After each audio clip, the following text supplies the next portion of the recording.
Bienvenue dans La Voix des Puissantes, le podcast pour les femmes en quête de conscience, d'authenticité et de libération. Je suis Estelle Ruiz, astrologue, thérapeute d'obsidienne et accompagnante holistique. Mon rôle est de t'aider à te reconnecter à ta vérité et à ta puissance intérieure. Dans ce podcast, nous allons explorer l'astrologie, la mémoire transgénérationnelle et les archétypes féminins pour comprendre et dépasser nos blocages. Tu trouveras ici des outils concrets, des récits personnels et des rencontres inspirantes. La voix des puissantes, c'est la mienne, mais c'est aussi la tienne. C'est le murmure qui devient chant et que l'on offre au monde. C'est parti pour l'épisode du jour. Eh bien, nous y voilà. Nous sommes le 11 août et c'est le début de mon auto-challenge d'un podcast par jour pendant un petit peu plus d'un mois parce que je voudrais mener ça jusqu'au 13 septembre.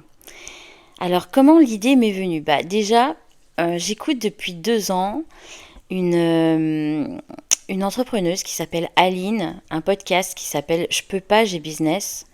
Et c'est ce qu'elle fait. Tous les ans, au mois d'août, elle fait un mois avec un podcast par jour. Alors, moi, j'appelle ça des capsules, mais en fait, des fois, c'est aussi long que ces podcasts habituels. Donc, moi, je verrai aussi un petit peu comment ce sera. Je pense qu'il y aura des podcasts entre 10 et 20, peut-être 25 minutes quand j'ai des invités, si on est bien lancé sur nos discussions.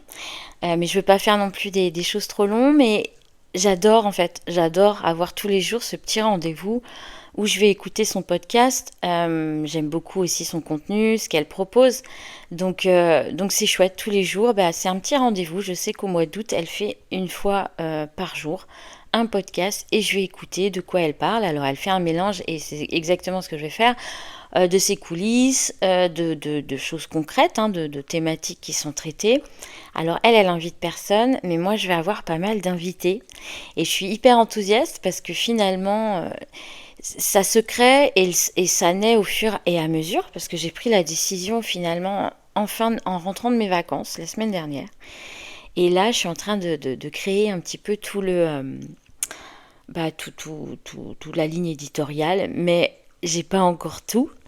Et c'est peut-être pas plus mal parce que c'est vrai que des fois j'aime bien aussi, j'ai posé en question là sur Instagram, est-ce que vous préférez, vous planifiez tout ou vous êtes plutôt freestyle ? Le maximum c'est freestyle apparemment et je suis un peu des deux. Je trouve ça quand même bien là, enfin surtout sur un événement aussi grand, d'avoir un squelette, d'avoir quand même des points d'accroche. Et puis après il y a des jours pour l'instant où j'ai pas encore exactement les thématiques que j'aimerais traiter. Mais du coup enfin voilà, ça me motive énormément, ça me booste pour cette rentrée. J'espère que vous serez nombreux et nombreuses à m'écouter, ça me ferait un grand plaisir et surtout à venir commenter ou à venir m'écrire après sur Instagram. Donc ce qui est sûr, c'est qu'il y aura un podcast chaque jour. Je sais pas, il n'y aura pas une heure fixe. Ça dépendra, peut-être qu'il y a des jours ce sera plus en soirée et d'autres en matinée. Là sur ces premiers jours j'avais envie quand même que ce soit plutôt en matinée de toute façon là pour le lancer. Et demain notamment parce que le premier podcast, le premier sujet, ça sera demain et ce sera sur cette fameuse éclipse et nouvelle lune en Lion. Donc là voilà, ce sera vraiment un podcast très astrologique, mais comme c'est vraiment d'une grande envergure parce que cette éclipse elle va aussi quand même venir toucher en partie la France. C'était intéressant, je pouvais pas rater. Voilà, il y a cet événement astro et il y aura aussi en fin août une autre éclipse pour la pleine lune et là j'aurai une invitée normalement, voilà. Et du coup aussi ça me fait plaisir, ça me permettra aussi de vous faire découvrir des personnes que j'aime beaucoup, qui ont un super univers, qui sont en général aussi mes amis. Et donc voilà, je me réjouis vraiment à l'idée de faire ce podcast, d'y aller aussi un peu encore plus naturel. C'est vrai que là, par exemple, je me suis dit, allez, je prends mon micro et je dis ce que j'ai à dire par rapport à ça. J'oublie certainement des choses parce que je me suis fait le film pendant X fois. Je sais pas si vous aussi vous faites ça, mais moi, je me dis, qu'est-ce que je vais dire ? Et puis, c'est hyper fluide dans mon esprit. Et après, quand je prends le micro, ou ça m'arrive aussi quand je vais parler à des gens, quand il y a des discussions, quand je me fais un peu mes films, et c'est jamais aussi fluide, mais c'est pas grave. Il y a des choses qui naissent, il y a des choses que j'arrive à redire d'une autre façon tout le temps. Et il y a des choses que j'oublie. Bon, bah, c'est comme ça. C'est totalement ok. En tout cas, là, on va être pendant un mois ensemble avec des thématiques qui me tiennent à cœur. Alors, je vais vous parler évidemment du patriarcat. Ça, on n'y manquera pas. Du féminisme aussi. Parce que j'ai l'impression que parfois, c'est un gros mot. Que ça prend évidemment plusieurs formes. Donc, c'est intéressant de comprendre aussi comment on peut incarner cette chose-là. Hier, j'ai mis sur Instagram une phrase que j'ai trouvée hyper intéressante. Je me rappelle plus qui, là je vous avoue, je me rappelle plus qui. Et cette femme disait, mais je suis féministe non pas parce que je déteste les hommes, mais parce que j'aime les femmes. Et je pense que c'est ça qu'il faut prendre en compte et il faut arrêter de se monter les uns contre les autres. Globalement, on est des êtres humains, on est là pour vivre ensemble. Et l'idée, c'est de mieux se connaître soi. Et ça, c'est aussi une de mes thématiques fondamentales pour pouvoir mieux accéder à l'autre, en fait, quelle que soit son identité, son genre, ses croyances. Ça me tient vraiment à cœur de se dire, bah, j'essaie quand même de m'ouvrir à l'autre. Mais pour s'ouvrir à l'autre, c'est comme finalement pour aimer, pour être aimé, il faut déjà passer par soi. Et ça, c'est ce que la vie m'a appris et ce que j'essaie de transmettre, entre autres, dans mes accompagnements, que ce soit mes accompagnements astrologiques ou mes accompagnements thérapeutiques. C'est aussi ce que m'a appris finalement la musique, qui n'a pas de frontières, qui est un langage complètement universel, qui est un langage de l'émotion, qui est un langage du ressenti. Et d'ailleurs, là, je vous parle et en même temps, j'ai plein de pop qui se font dans ma tête.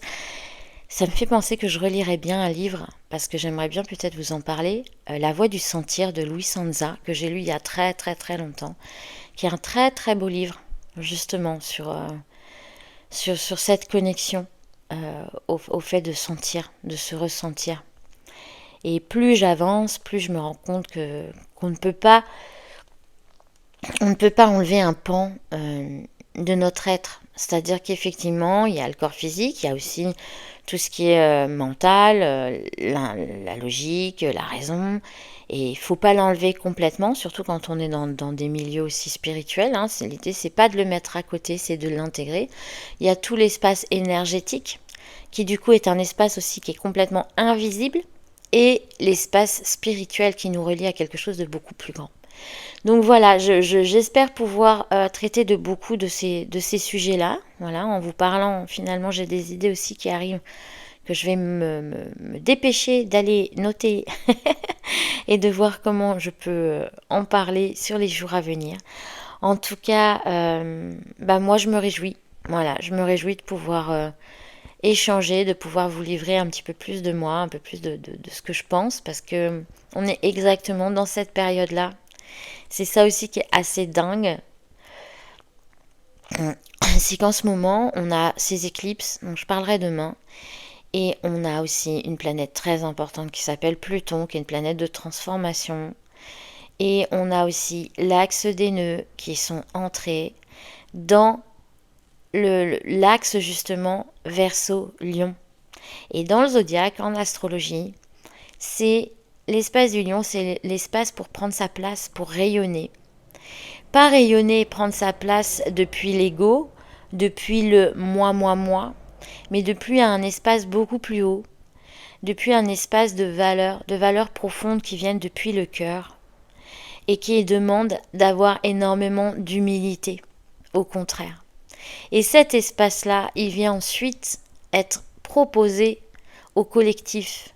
Il vient se placer dans le collectif avec le Verseau pour être utile aussi aux autres. Et c'est vrai que je pense que plus chacun rayonne sa couleur, sa vérité, son authenticité, et c'est ça que demande en fait la vie et le travail personnel. Voilà, la vie aussi nous propose des fois d'être confrontés à des choses qui nous obligent à ne plus être dans des selfs, dans des masques, même si en face il y a la force de la société, des injonctions et de plein d'autres choses qui nous empêchent, qui nous mettent dans des cases. Je sais pas pourquoi j'ai un petit chat ce matin. la période nous demande vraiment, et non, notamment la période d'éclipse, qui commence demain et qui va jusqu'au... Enfin, qui est... Oui, la deuxième éclipse, c'est le 28 août, mais après, évidemment, il y a des conséquences plus lointaines, va nous demander d'aller dans cette authenticité. Donc, je vais essayer de faire ça pour vous, pour moi et pour vous. Voilà pour le premier épisode du jour, pour que vous compreniez un petit peu pourquoi j'ai décidé de faire ce challenge. Je pense que ça va me faire beaucoup de bien aussi. Ça va me booster. Ça va m'obliger aussi à peut-être éclaircir encore plus mon propos, la voie que je me suis fixée, ou je ne sais pas si je me suis fixé une voie finalement, enfin, en tout cas que je dois suivre. Il y a des choses qui restent énigmatiques et inconnues et mystérieuses pour chacun d'entre nous. Et c'est chouette aussi, et de se laisser porter par le flux, c'est chouette aussi. Je vous souhaite une très très belle journée et je vous dis à demain. J'espère que cet épisode t'a plu. S'il a fait écho en toi, je t'invite à t'abonner pour ne rien manquer des prochaines aventures de la Voix des Puissantes. Et si tu penses qu'il peut aider une amie, n'hésite pas à le partager. Pour continuer la conversation, rejoins-moi sur Instagram, @EstelleRuizAstro. J'ai hâte de te lire et de découvrir tes réflexions. Tu peux retrouver toutes mes ressources sur mon site internet ou via mon Linktree dans la description de cet épisode. Je te dis à très bientôt, ici ou ailleurs.